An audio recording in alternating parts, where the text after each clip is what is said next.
Bonjour les gars, l'équipe de France et les Pays-Bas se quittent sur un match nul 0-0, très frustrant pour ma part, je vous dis tout dans un instant.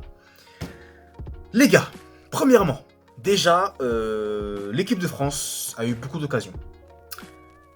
d'opportunités ratées. Déjà, moi ce que je vais déplorer ici dans ce match-là, c'est le fait qu'on n'ait pas été assez tueur déjà dans le dernier geste. Mais en plus de ça, on a beaucoup trop voulu compter sur le collectif.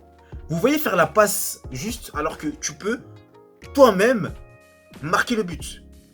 Et là, je vais citer notamment Rabiot qui, sur quelques actions, eh bien, au lieu de tirer, veut faire la passe à Griezmann en première mi-temps alors qu'il peut frapper. Après, sur la première occasion, bon, je me dis il a pas tort aussi de faire la passe à Griezmann, honnêtement, parce que c'est quand même compliqué, il est pas dans la bonne position qu'il faut, mais au moins tenter, au lieu de vouloir faire cette passe-là à Griezmann, qui lui malheureusement, n'arrive pas à récupérer ce ballon et ne parvient pas à concrétiser cette action-là. Donc déjà, il y a ça que je déplore, mais il y a aussi les frappes non cadrées. Marcus Thuram, Ousmane Dembélé. Voilà, faut aussi cadrer à un moment donné. Didier Deschamps même lui-même l'a dit. Cadrer. Ça aussi, malheureusement, c'est terrible. Mais on n'a pas par moment su cadrer nos tirs. Mais il y a aussi par moment des erreurs techniques, des approximations techniques. Voilà, qui auraient pu être dangereux pour nous et relancer cette équipe néerlandaise qui, voilà, avait été très dangereuse dès le début du match, mais ensuite, voilà, on a commencé un peu à les éclipser, on a commencé à vraiment mettre l'intensité, mettre la pression et avoir des occasions, mais on n'a pas su marquer. Et je vous rappelle quand même qu'on n'a toujours pas marqué dans cet Euro. 0 but pour l'instant. Ah, parce que le but qu'on a mis contre l'Autriche là, c'est un but contre son camp, hein, donc 0 but pour l'instant. Kylian Mbappé n'était pas présent. Mais en tout cas, ce qu'on peut dire, et ce qui est positif, c'est que l'équipe de France s'est procuré énormément d'occasions. Voilà. Ça, c'est une bonne chose. Maintenant, sur les côtés, moi, j'ai beaucoup aimé le match de Jules Koundé. Voilà. Effectivement, c'est un événement. Vous l'avez entendu de ma bouche. Jules Koundé, je l'ai trouvé top. Très, très rassurant. Et enfin, je peux dire que Jules Koundé a été bon sur un match. Et qu'il m'a rassuré, personnellement. Je parle pour moi, bien entendu. Je l'ai beaucoup aimé sur ce match-là. Il a été bon, voilà, dans les récupérations de balles, dans les gestes défensifs, dans les transmissions. Il a été bon. Franchement, il a été bon. Défensivement parlant, il a été aussi bon. Pareil pour William Saliba et Dayot Upamecano, hein, donc les défenseurs, qui ont vraiment su gérer Memphis Depay par moment. C'était pas évident, hein, mais ils ont su faire le taf. Mais voilà, l'équipe de France a beaucoup manqué d'occasions, les gars. Beaucoup d'occasions manquées. On peut pas autant gâcher d'opportunités comme ça. Franchement, c'est frustrant. Et en plus de ça, après, vous avez Xavi Simons qui marque. Donc là, coup de tonnerre. Là, je me dis, le scénario se répète encore et encore. Vous manquez des occasions. Et après, vous avez l'équipe d'en face qui, sur une seule opportunité de la deuxième mi-temps, parvient à marquer. Frustration prend le dessus.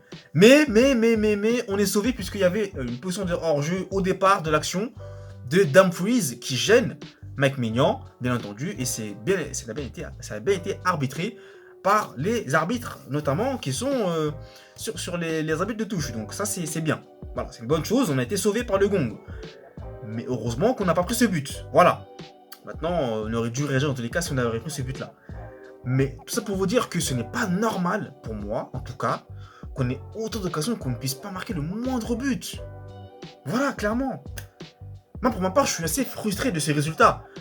Autant on a encore notre qualification en main, mais autant on aurait pu gagner ce match et être qualifié d'office comme l'Allemagne et l'Espagne. Là, c'est une occasion de se qualifier qui a été vraiment laissée, hein, littéralement, sur ce match. On a fait tout ce qu'il fallait, on a bien joué, mais malheureusement, le réalisme n'était pas au rendez-vous. Et ça, c'est frustrant, les gars. C'est vraiment frustrant. Voilà, donc en deuxième mi-temps, Olivier Giroud est rentré. Il y a aussi, comment il s'appelle encore j'ai oublié son nom, bah, j'ai trop de mémoire. Écoutez, ça va me revenir. En tout cas, c'est notre joueur qui est rentré. Voilà, ils ont essayé d'apporter ce qu'ils pouvaient apporter. Coman, Kingsley Coman, voilà, je l'ai retrouvé son nom. Kingsley Coman qui est rentré, qui essaie d'apporter un peu sa vitesse, voilà. Mais en tout cas, on méritait un score mieux, quoi.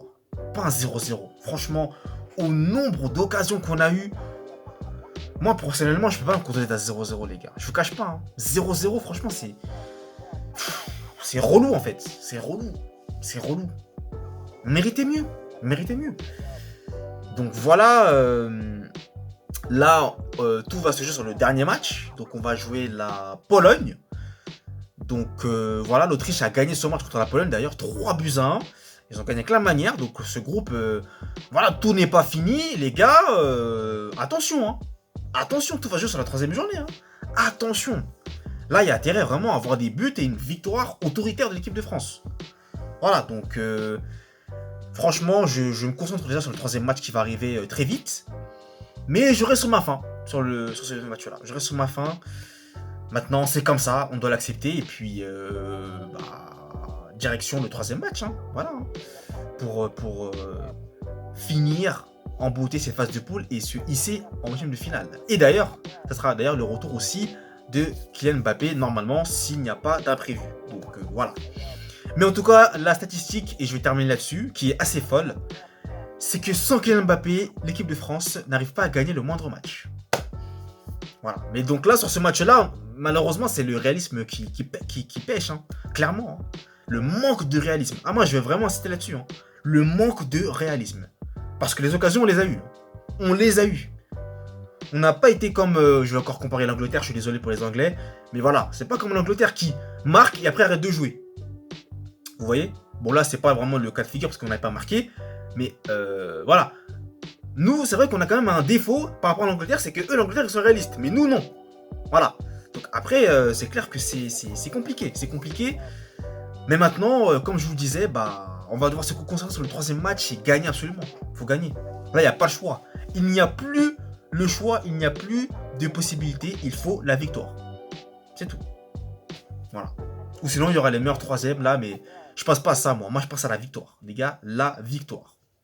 Donc écoutez, je vais m'arrêter là, je ne vais pas vous embêter plus longtemps. Dites-moi en commentaire vous ce que vous en avez pensé. Merci à vous de votre soutien sur la chaîne, ça fait plaisir. Merci à vous de votre fidélité.